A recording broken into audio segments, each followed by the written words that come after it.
Hey everyone, welcome back to my channel. A lot of times I do a lot of burner, but initially it was mostly martial arts. But I'm a martial artist by heart.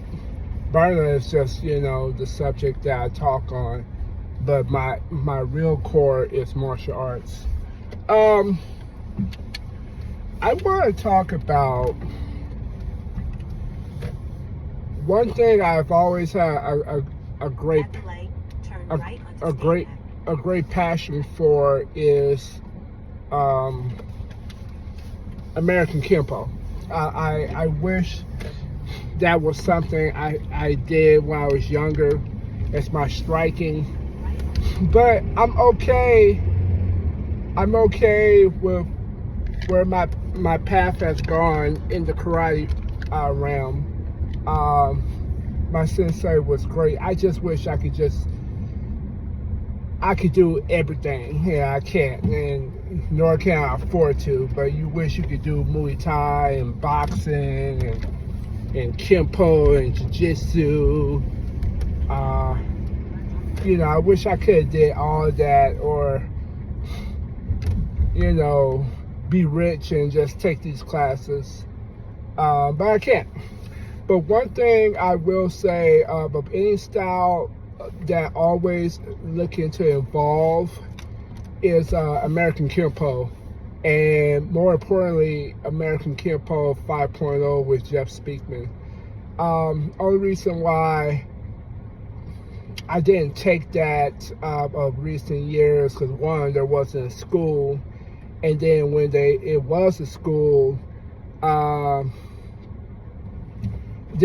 once it was a school, it just went against my karate time. So I was kind of like, okay. But one thing, I was watching this YouTube channel called arts.Dojo, which is an excellent channel.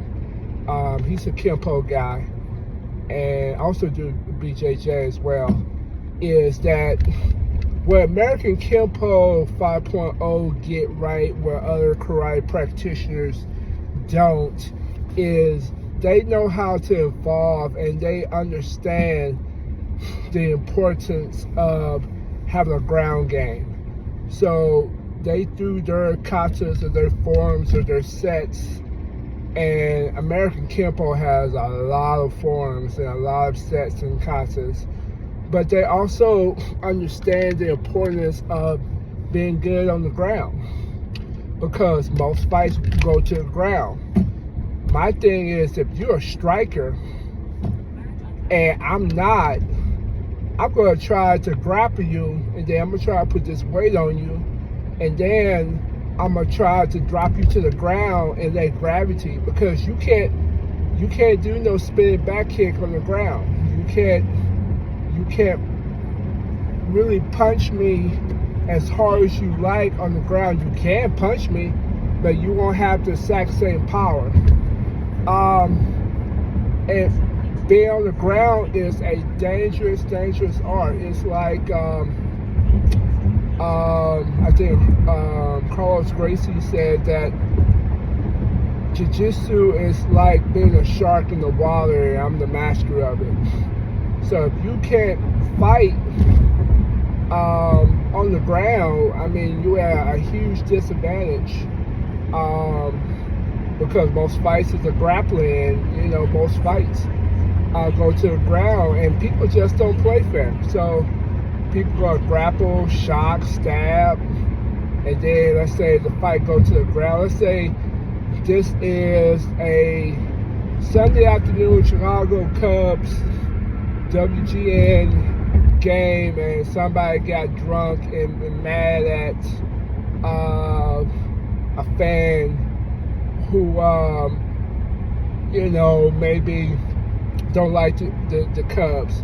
Well, people are dumb, and they do some dumbness, so they act like a fool, and then they want to fight, and then what's going to happen? Nobody go like, oh man, all right, well, here comes this right hook, and then this left, and then I'm going to do this knee, They're gonna play dirty. They're gonna kick, scratch,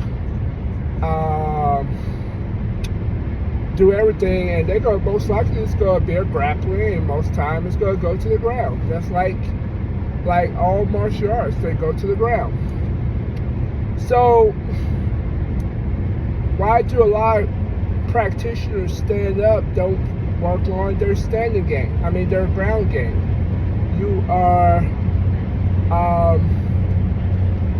are forgetting a great portion of your skills, because you can karate kick me and you can punch me and do all these fancy situations, but the moment we go to the ground, you lost a great disadvantage. You cannot Iuke, you cannot Gaydon Barai, you cannot Mui clinch plum me, you can't, you lose a lot.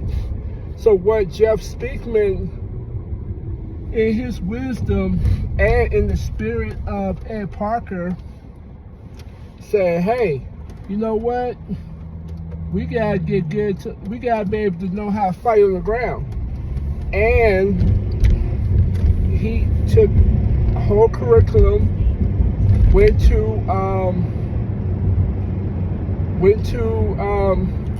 BJJ guys and say, hey, we desperately need to learn how to fight on the ground. We need to incorporate this as a major part of their system.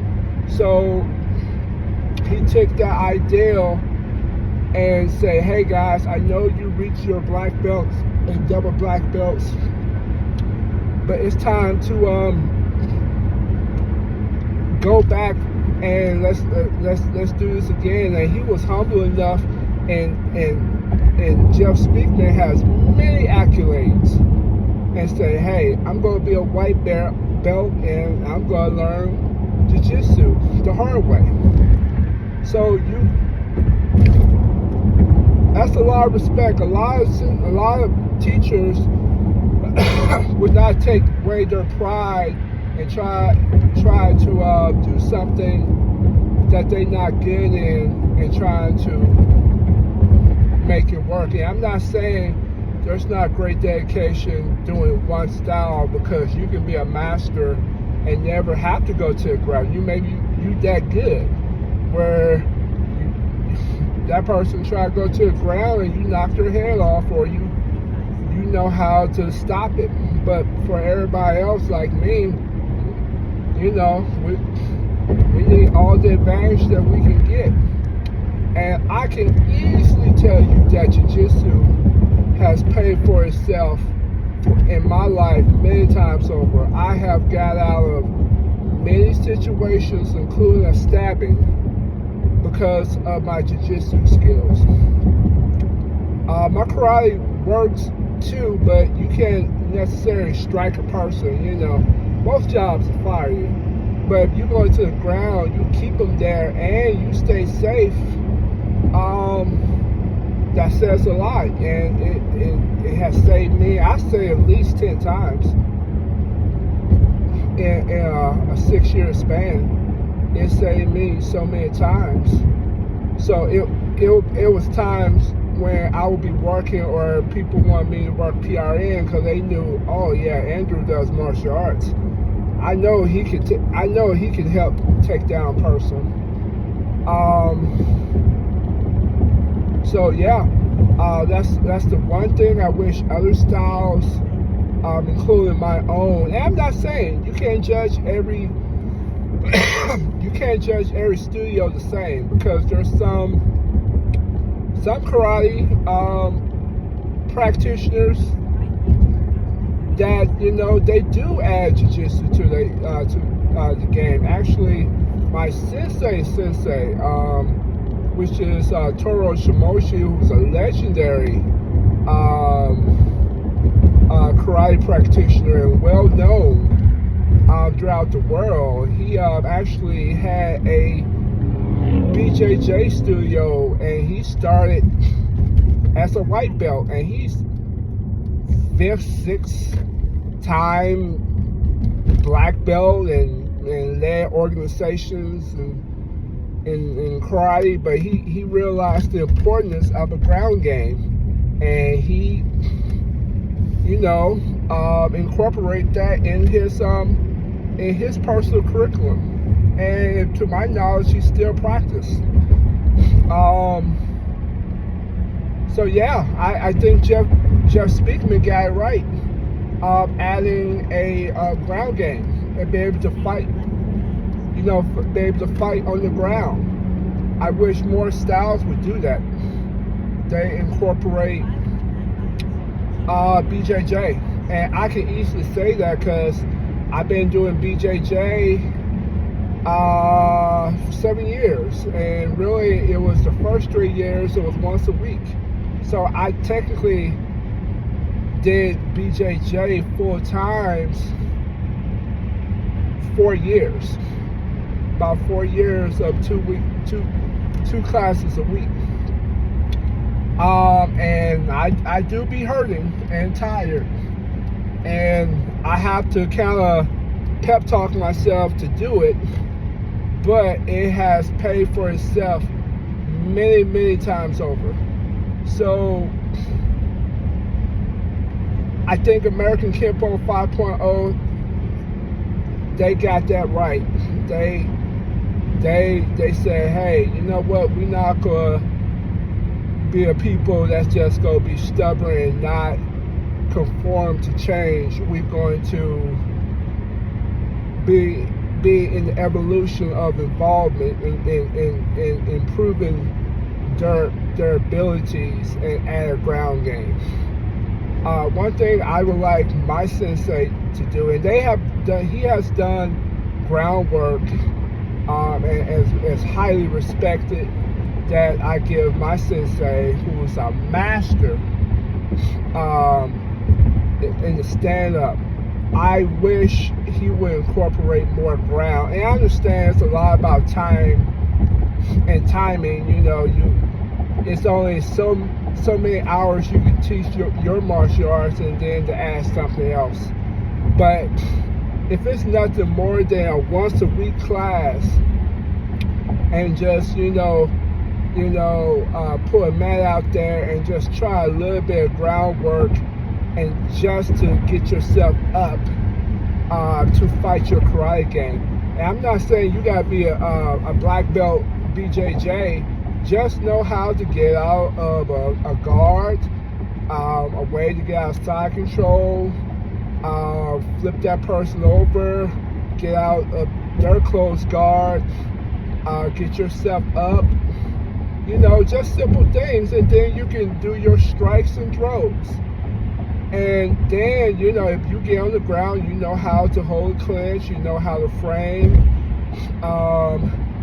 you can transition, half guard, you can do a butterfly guard, lasso, I'm trying to think of all my terminologies. I always forget my terminologies until I'm, not thinking about it. But, basically what I'm saying is you learn how to transition, and also even learn some submissions.